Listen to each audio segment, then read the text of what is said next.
if the only thing you change in business is that your integrity, basically doing what you say you're going to do, your productivity goes up 500%. Are you a high-performing business owner wanting to double your revenue? But maybe you suffer from shiny object syndrome, feeling scattered as you chase the next great idea. Often wondering if you have the right goals and plan with all the thousands of options and strategies available to you.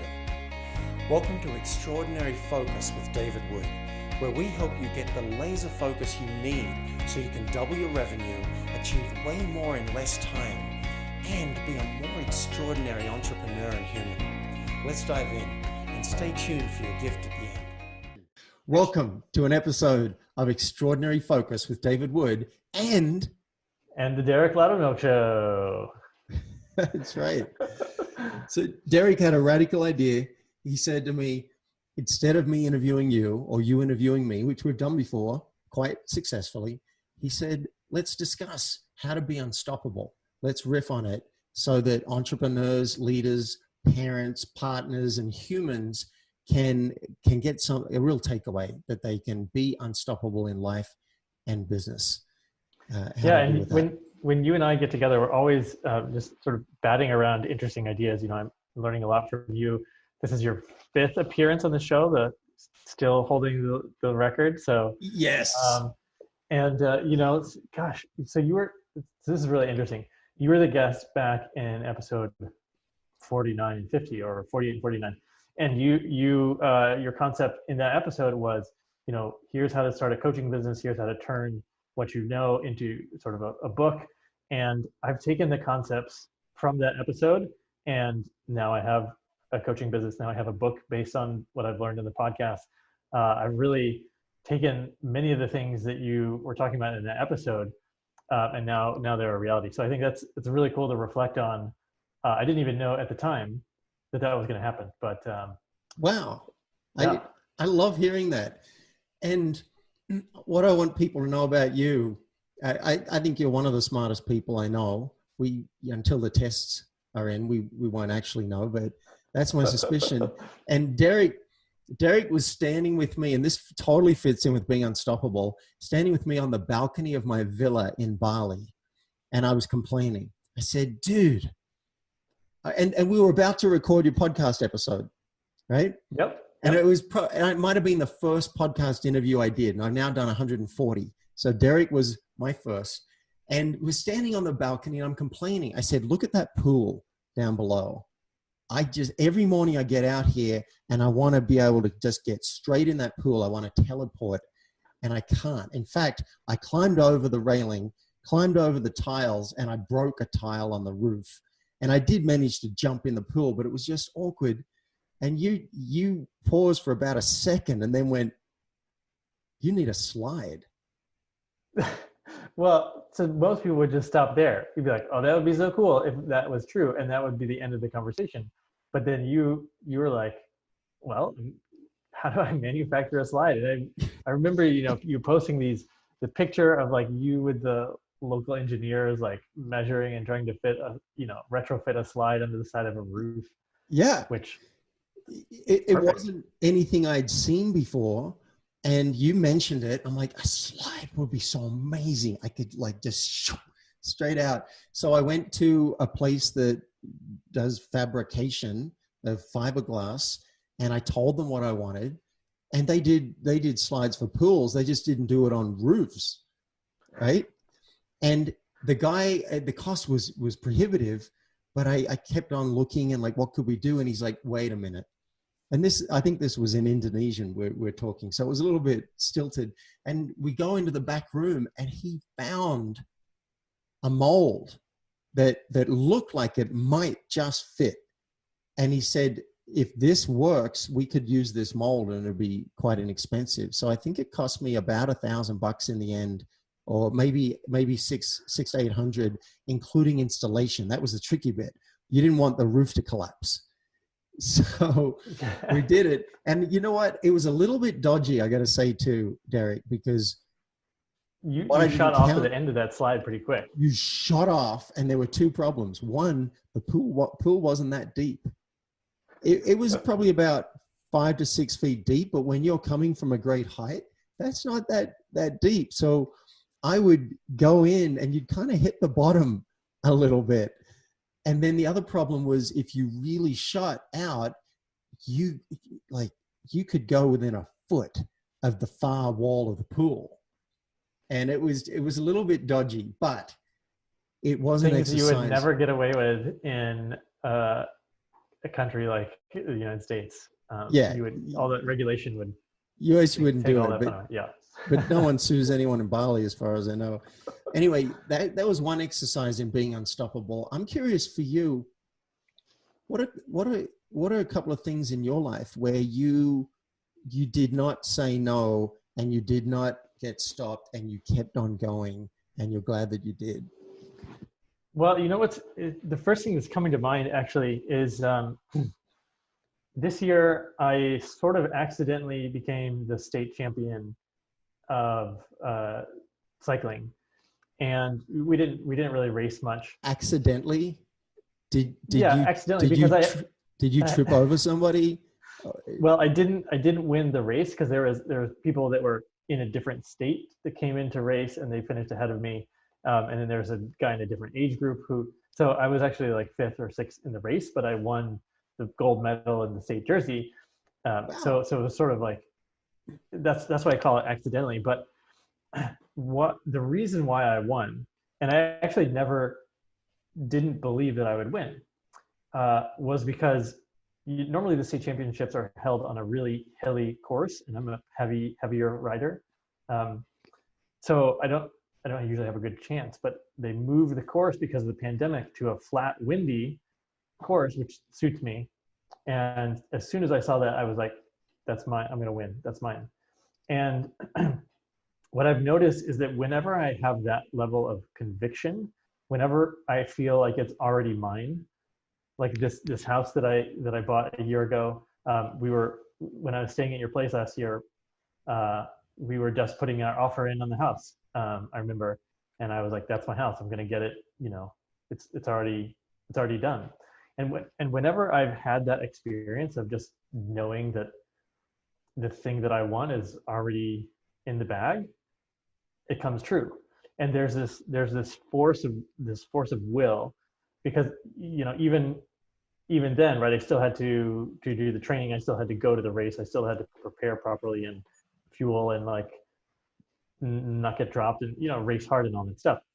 But even the photo finish, it wasn't worrying me because I was like, that's mine.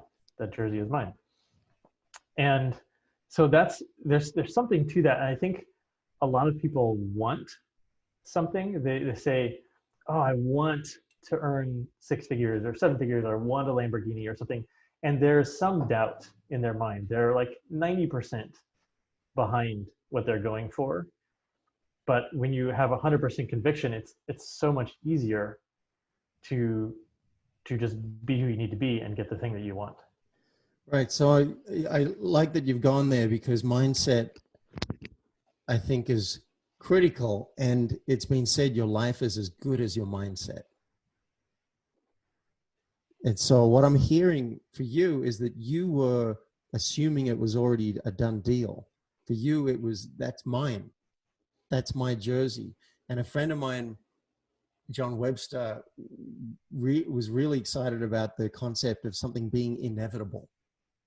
He said he would just view it as, this is inevitable.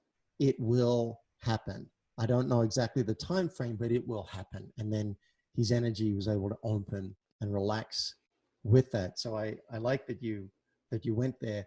And hearing that had me think about a client of mine. His name's Sam, and an amazing entrepreneur. He buys businesses and builds them up. That's what he does. And what was exciting for him was he was already doing well, but he would get stopped, as most people do. The reason I think we get stopped is because everyone else is getting stopped. So it's just what you do. But when he got the concept of, like, the question that I asked him was, well, what would it take? I'm not pushing you. I'm just asking you, what would it take to actually move through and get that done? And his brain just went on, fired up. And actually that is exciting to me because the brain does fire up. When you ask, what would it take instead of stopping? Then the brain fires up and comes up with all sorts of ideas. And now he says to me, I eat problems for breakfast. I got a lot of problems. What I'm doing is hard, but now I don't care. Now I like it. It was a mindset shift to say, all right, this looks undoable. What's it going to take for us to do it? And we keep going until we find something. And maybe not always, right? Maybe sometimes we're like, hey, this is going to be too much effort. I am not going to put in what it's going to take. Fair enough. Let's not just stop at the first 1 or 2 or 3 or 4 or 5 times something gets hard. Well, so what I see that you did there is you aimed his attention in a different direction, and he was focusing on how hard it was, presumably, and then you pointed his attention to just how to actually get what you want. Yeah, and that's one of the most powerful coaching questions I think that was ever created. What would it take? So, for example, he had a vendor who was a real pain in the ass. Just would make commitments and then not follow through on them. And he's constantly chasing. And I said, well, what would it look like in your ideal world? Like what could they do that would have them be a wonderful partner? That was the first question. Let's create it. And so he wrote it down. And his mind's still saying, yeah, but they're not going to do it. I said, well, we're not there yet. Let's just create what would it look like. Then once he had that, like, what do you think it would take for them to step into that space? He's like, wow. And then we did a role play, and he went and he had a conversation with them. He ended up, I think they did better. And then he fired them. And then he got someone who was totally up for communicating with him in the way he wanted. I'm guessing you know what it's like, Derek, when you're chasing someone for something. They said that they'll do it by Thursday, and then Friday comes and Saturday comes, and hey, what's going on? Neither side likes it. It's like they know they're not living up to it, and it's like there's the resistance that comes from, like, well, I'm just going to dig my heels in even more sometimes. Yeah, it sucks for everybody. So I think we just went into a nice little tangent about being unstoppable around communication. I've got a really basic example. I've got a virtual assistant, or I did until 2 days ago when I did need to let her go. But I would ask a question like, hey, where did you get this from? She wrote an email saying I'd been on Seth Godin's show. And I said, I'm really curious, where did you get that from? And she started to give me an explanation of something related. She's like, oh, well, I can see that this is a problem and we need to fix this and whatever. So if you could tell me how to do it right, I'll do it. And I'm like, thank you. And would you answer my question? And she said, oh, I see that I've made a mistake doing this. I won't make that again. I said, thank you. Do you have the question? Hey, now I see you laughing, right? But I did a 2-day communication course on this shit. And I've never had to say to someone in the 20 years since I did the course, do you have the question? That was part of the exercise. And I realized that's what was missing here. So I said, thank you. Do you have the question? Then she went back, found the question, and answered it. That's an exercise in being unstoppable in communication. And then I said, let's get on a call because I'm really fascinated by this. I seem to be asking for an apple and I get an orange. Let's find out what's going on because I want to work with you long-term. And we got on the call and I had her do an exercise from the course. I said, I want you to ask me over and over, do fish swim? That's the question. And then whatever I say, I want you to say thank you and repeat the question if you don't have the answer you want.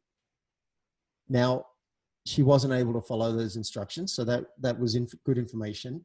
But she did ask the question over and over and over again. She'd say, do fish swim? I'd say, fish are wonderful. She'd go, thank you. Do fish swim? I'd say, birds fly so well. She said, thank you. Do fish swim? I said, it's so great to see you. She's like, thank If you. I were her, I would be like, what is this? You're employing me to ask you a fish? Like, what is going on? I was paying her for this. But she got it. Finally, I answered the question. And then I said, so what did you get from that exercise? She said, I got that to be you communicating with me must be very frustrating. Yeah. So there's, that's a bit of a tangent, but that's an exercise in being unstoppable. Vic Baronco started an organization called the Morehouse. And he said, I was going to say before he passed, but that's kind of the only time you can say something. He said, it takes one to tango. It takes one person to guarantee communication.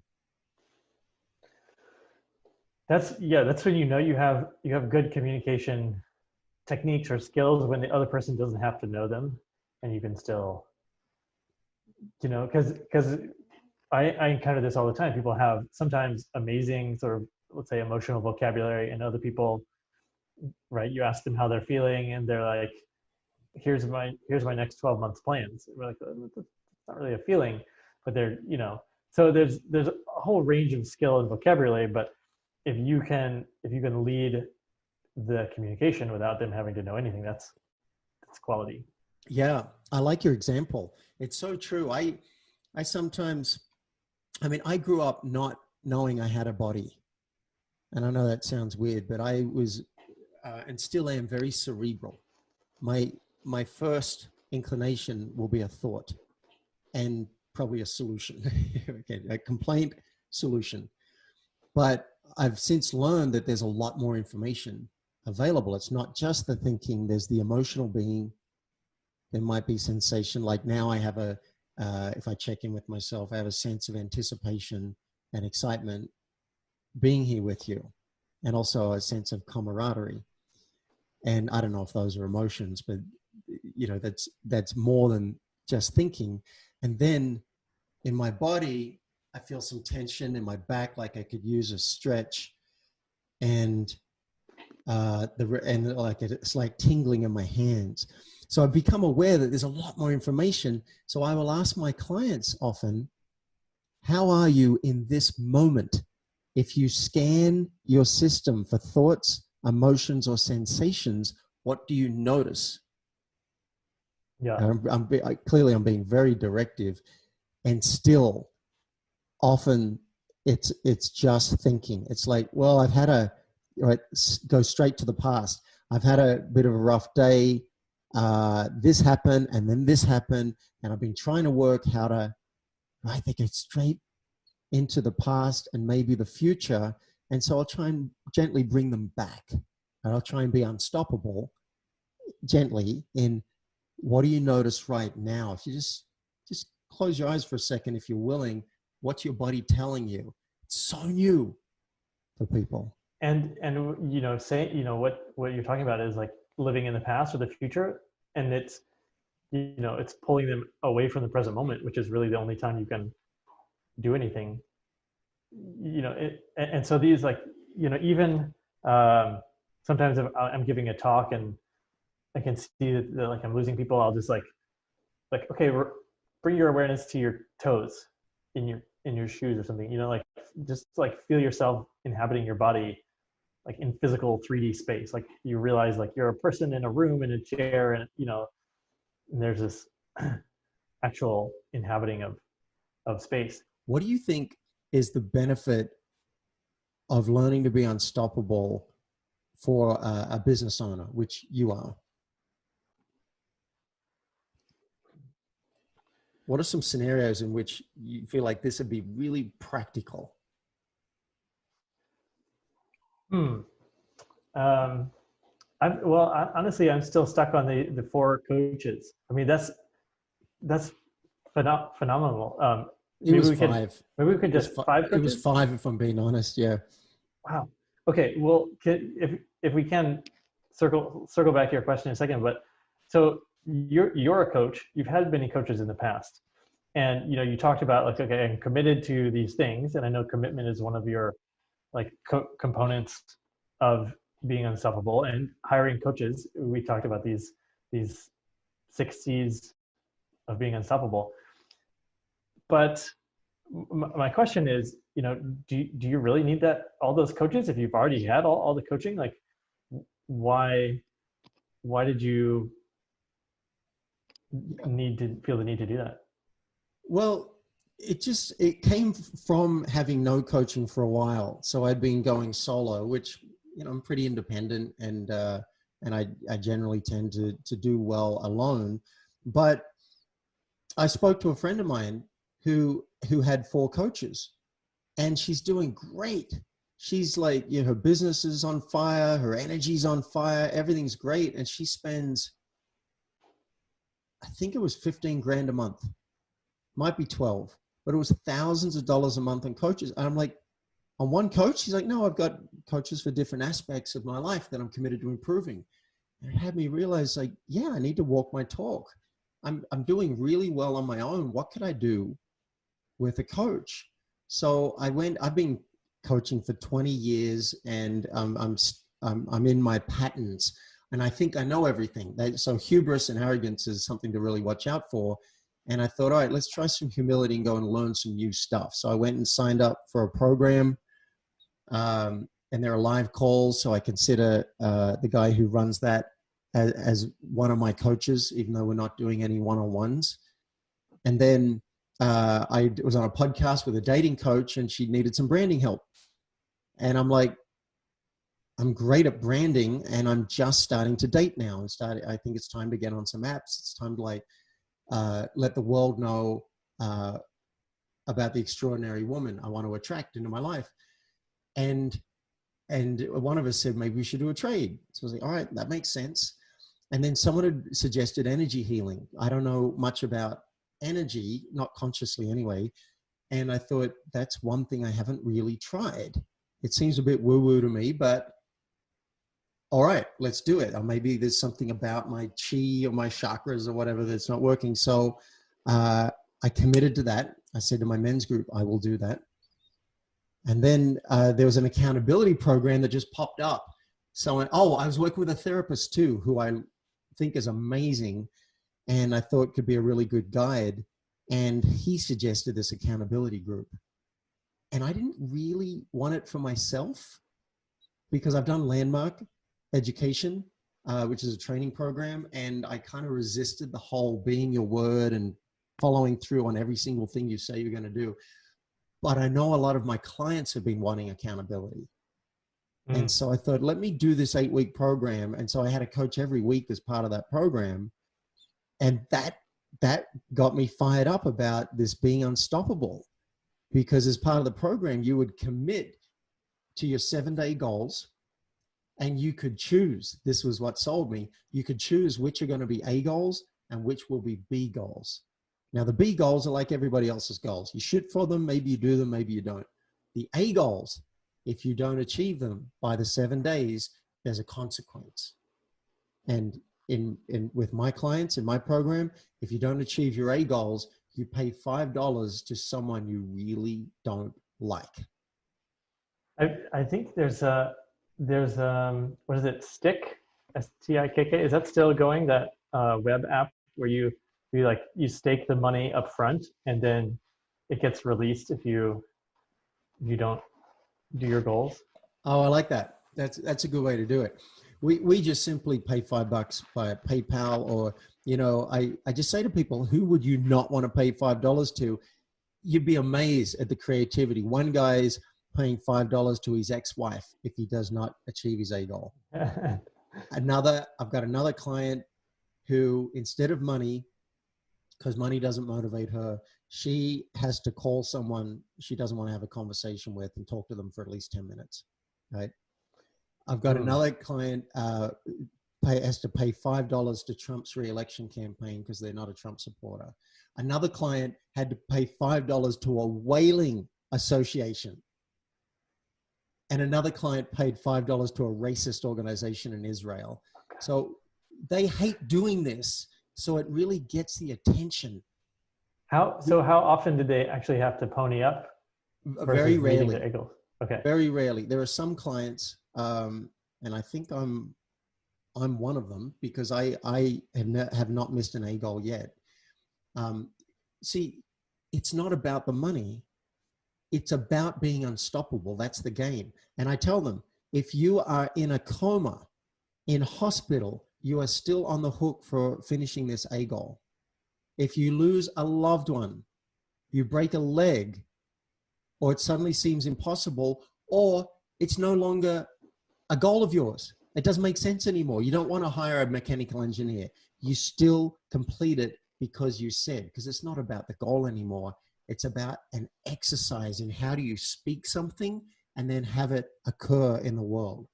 That's the game. I remember reading or hearing research from Harvard that said, if the only thing you change in business is that your integrity, basically doing what you say you're going to do, your productivity goes up 500%. Wow. That I could see that. There's so many lessons that are coming out of this A game for myself and my clients. One of them is, so yeah, a lot of them start with C. One of them is clarity. You get very careful about what you write down, because once you've declared it, you can't change it. So if you say, I'm going to create a web page and link Form A to Form B to Form C, and what I discovered is that's not going to work.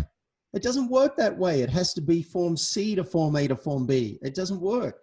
And I said to my coach, do I still have to do this shit the wrong way? Can I just do it the right way? And the answer was exactly what it should have been. No, you do it the wrong way because that's how you said it. And next time, be more careful about what you say. Oh yeah.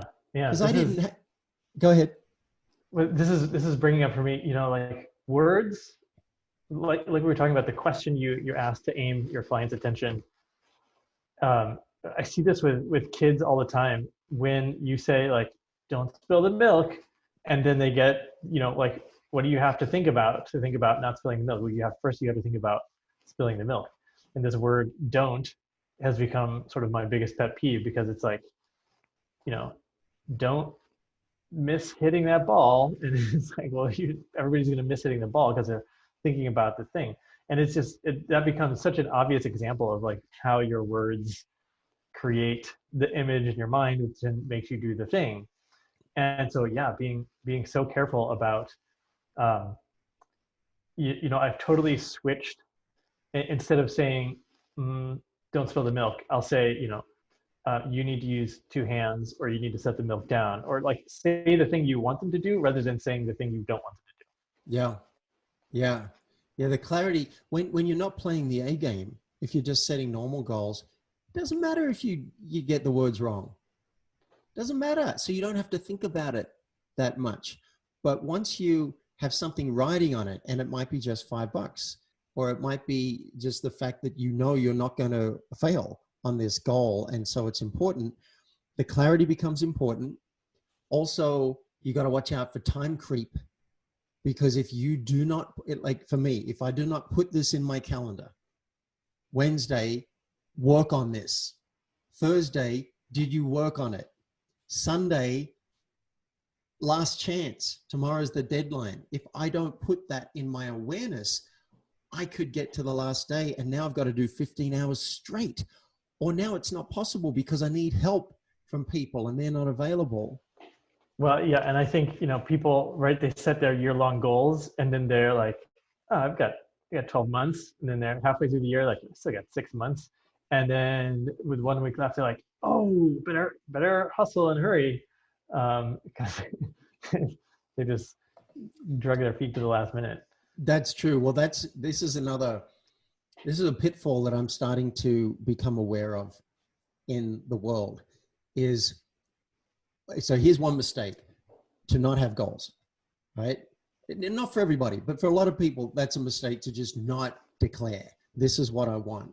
Another mistake is to lose the thread of connection between your daily actions and those goals. It's so easy to do. How many of us have written down goals? Maybe they go in the fridge, maybe they go in the drawer, but we don't look at them again until 5 years later. We might find that piece of paper and go, oh, I did some of that. So this, again, Sam, my client, it was almost an epiphany for him. He's like, I say it in the future and it doesn't feel real. I'm like, in 3 years, I want to be earning $3 million. It's not real. But then as he works backwards, he says, well, what do I need to have in 1 year? All right, I need to have this many brands earning this. Okay, what's it going to take to do that? Can I do it? Yeah, it'll be hard, but I can do it. In 3 months, what am I aiming for? Right? Because that starts to make it more real. 12 weeks is not that far away. And then what I have all my clients do is every single week, set your 7-day goals by looking at your 12-week goals. It's 10 minutes. That's all. 10 minutes a week could change your life. To celebrate what you did, look at your 12-week goals and say, what will I take on for this week? And then which of those will be A goals? So there's a consequence. That's another C, right? And which of them will be a B goal? If you just do that. How many people actually still set B goals? Pardon? How much are people actually setting B goals now that they're got this A goal thing going? It really varies. And that's another thing that I love about this game. Like I had a couple of weeks where I set only B goals. I'm like, I got a lot going on. I don't want any extra pressure. So I'm not going to do it. Then the next week, there were 3 things that had been kind of pushed off a lot. Kept on being pushed back. And I knew that it would make a difference in my business. So I made them A goals. I got to tell you, Derek, for a while, it was a pain in the ass. It really was because I didn't put it in my calendar. And so my coach checked in with me on Friday and I'm like, damn it, I spaced. This is a lot of work. I hired 3 people on Friday to help me over the weekend to get my slides outlined overnight, to get a registration page done, to get an order page done. And I put in 9 hours on a Sunday. Wow. I cranked it out because I was unwilling to fail on these A goals. Now, wasn't that pleasant for me, to be honest, but I felt really good Monday that I had achieved it in time. And I could have put it off another month because it was a big, hairy goal for me. Now, I've had clients say, I want to ramp it up. I want to stretch myself. I'm not stretching myself enough. Okay, great. Put some more A goals in. And then another client was like, that was too much. And it was overwhelming that week. I took on too much. All right. Maybe you dial it back a bit. So you're in control of the dial. And I just want to let you know, that's my alarm to say I have a date in 9 minutes. So I love this conversation, but we're going to have to wrap it up with something profound in the next 5 minutes. Yeah, well, I mean, that's very exciting. You have a date. And yes. Also, I think I've been guilty of this myself. And, when people get to that situation where it's like, oh, 9 hours on a Sunday, like, oh, that's not what I had planned. I don't really want to do it now. Even knowing there was some, maybe financial stake or something you didn't want to do, like, was there an act of willpower there that had you do it, or like, what actually led you to being able to complete that? That's a great question. It was the commitment. It's not the $5. It's the knowing in my bones that I am unwilling to fail at the A goal. And so I was walking around the house saying, David, what are you missing? This looks too hard. What's it going to take? And so I hired somebody to do the slides overnight to give me a start on it because I just didn't want to start it. And then I'm like, I need someone to do this order page. I don't have time. Right? This is the thing about committing. You create a bigger goal. You have to ask yourself new questions like, what would it take? And even then it took 9 hours. And here's one of the other lessons I got. Draft means draft. Because I said I will draft the slides. And yet here I am trying to make them awesome. That's why it took 9 hours. So I got that lesson out of this exercise. The language part again. Draft means draft. You could have done the simple version of each slide not this, like you've seen my model. I showed you before we started this. You didn't have to create that. So many lessons. Once you actually commit and play the A game, you will learn things that I don't even know about yet, because you get to see what breaks down and all your resistance comes up. I had one client, he's like, this sucks. This is a stupid game. I'm not going to hire a mechanical engineer just because I said I would. And I said, well, we'll talk about it on our session. By the time we got to our session, he said, I got it. It's not about the goal. It's about how you play the game. That's a good part to wrap. That's like a quote. Let's wrap with that one. That's how you play the game. Love it. Yeah. Derek, this has been really fun for me, man. I love hanging out with you, and I'd love to do this again sometime. We can riff on, hacks that we're trying, or we can riff on clarifying your genius. I like hanging out with you. Yeah, me too. That was fun. And go have a good date. I'm excited for you. Yeah. Tell people where they should go to find out more about Derek Loudermilk. Oh, yes. For me, DerekLoudermilk.com, and I host the Derek Loudermilk Show. And it's, got some really exciting guests on there. So check that out, in addition to David, of course. So thank you.